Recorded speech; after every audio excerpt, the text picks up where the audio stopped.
Right now at 5, we turn to the fallout from the Jim Rogers case as the city wrestles with accountability for the police force. A day after 3 officers were reinstated and 5 were fired, we're learning a lot more about one of the officers who got her job back. It's part of our live Team 11 coverage. Target 11 investigator Rick Earl joins us live in studio with the exclusive details on this officer's past. Rick?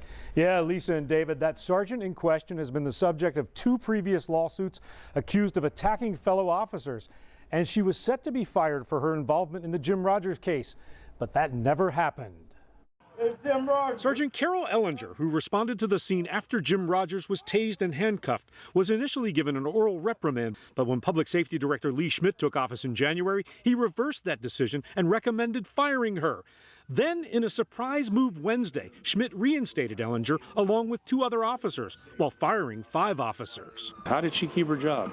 And that's a valid question. And I think that the policymakers should answer that question so that the people, how do you trust the system where you don't understand how decisions are being made? Ellinger, who was reinstated and ordered to undergo training, has been with the department for more than 3 decades, but she's faced controversy before. In 1995, she was accused of grabbing a female officer by the throat and slamming her head against the wall. Ellinger's attorney argued it was a training exercise. A jury ruled in the officer's favor, and the city settled the case for $425,000. Then in 2007, another officer filed suit accusing Ellinger of putting him in a chokehold because she was upset he shut down a road. The city paid $12,500 to settle that lawsuit. She has a history of conduct that has reflected poorly on the operations of the Bureau of Police and has cost the taxpayers of the city a lot of money. As for her involvement in the Rogers case, her attorney told me she arrived after the other supervisors and never even talked with Rogers. The executive director of the Citizen Police Review Board says that doesn't matter. You have an obligation as a supervisor to intervene whenever there's a questionable action going on.